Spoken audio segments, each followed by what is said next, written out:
If you're still struggling as a singer, you don't need more vocal exercises and you don't need more scales. No funny monkey sound or tongue twister is ever going to give you the voice of your dreams. Don't get me wrong, there's a place for scales and exercises. But if exercises alone really worked in that way, you'd already be singing the way that you always wanted to sing, right? There'd be thousands more singers out there singing amazingly than watching YouTube videos, right?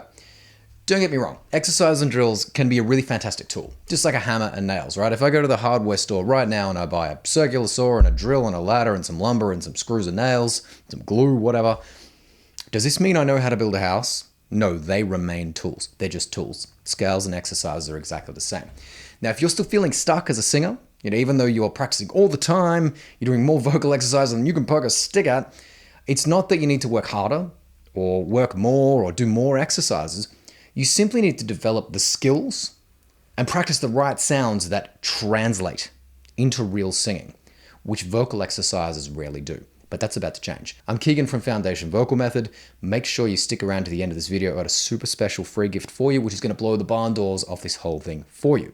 Now, if you're somewhere that you can't practice at the minute, make sure you hit the subscribe button and add it to your watch later list so you can watch this where you actually can practice. Now, this all starts with a question. Let me give you an example first. Let's say you're struggling with the word woods, right? W-O-O-D, right?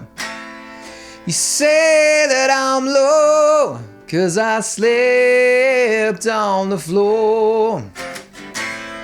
And out in the woods with the badgers and the wolves, right? So say you're struggling with that word woods there, right? And you're going like, woods, right? Woods.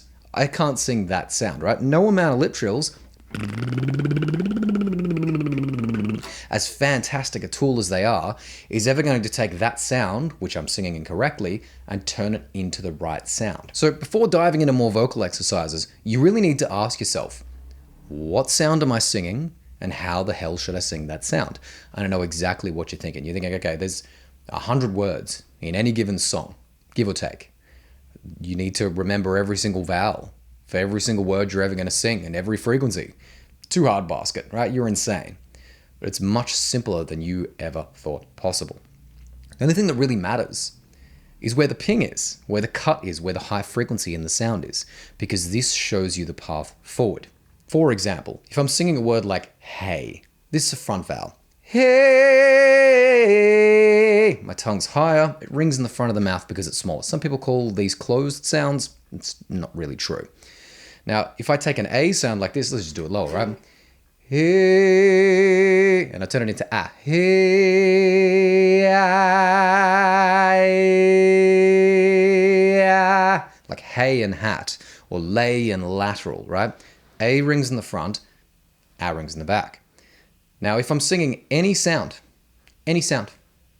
that's ringing in the front, any vowel that's ringing in the front like that, they modify along the same path. You're going to go towards I, and then again. If it's ringing in the back, like my A, like lateral or R, that's going to modify like R, and R again. It's really, really simple. So all I've done there is defined the word woods as a front vowel. I haven't really worried about what vowel it is. I haven't really, geeked out on it too much. And I'm just like, okay, it's a front vowel. Let's modify it as and right? And you'll probably hear it now. Down in the woods. It's ringing in the front, right? Words. Words. Right? Now you're probably thinking, okay, how do you know it's a front vowel, dude? Okay, so if I open that up to a back vowel, right? I got my ring in the back. It's going to be wards. And out in the wards. It doesn't sound right. It's the wrong freaking word, and I'm going to contort to try and choke off on that. If we sing that as the front sound, and out in the woods, we just naturally get the right sound here. So it's really a process of elimination. Try it as a front vowel, try it as a back vowel, see what works, make a note of it, practice the hell out of that sound. Now, there is vocal exercises that I've found really, really useful, but it's not so much about the sound or the exercise itself. It's really what it's led me to. You're working on, arpeggios and scales and slides. What that has made me do with my vowels and really discover new sensations that I've gotten out of that. And then I've been able to reverse engineer into real singing. This is where vocal exercises can be really, really, really helpful.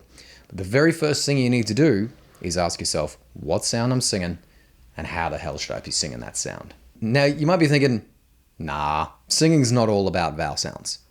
But once you understand that your vowel sound and your pitch are basically the same thing, it's undeniable. Once you hear it, you cannot unhear it. Any sustained sound is some sort of harmonic, right? Again, if we use my example of A, right? Hey! That sound, independent of the pitch, is its own frequency, right? That's what makes that sound. If I sang a different vowel, it would be a different frequency. Okay, what else is a frequency in singing? Our pitch. Vocal folds come together and vibrate, and they create the pitch. Hang on, they also create the harmonic of the vowel that I was just talking about.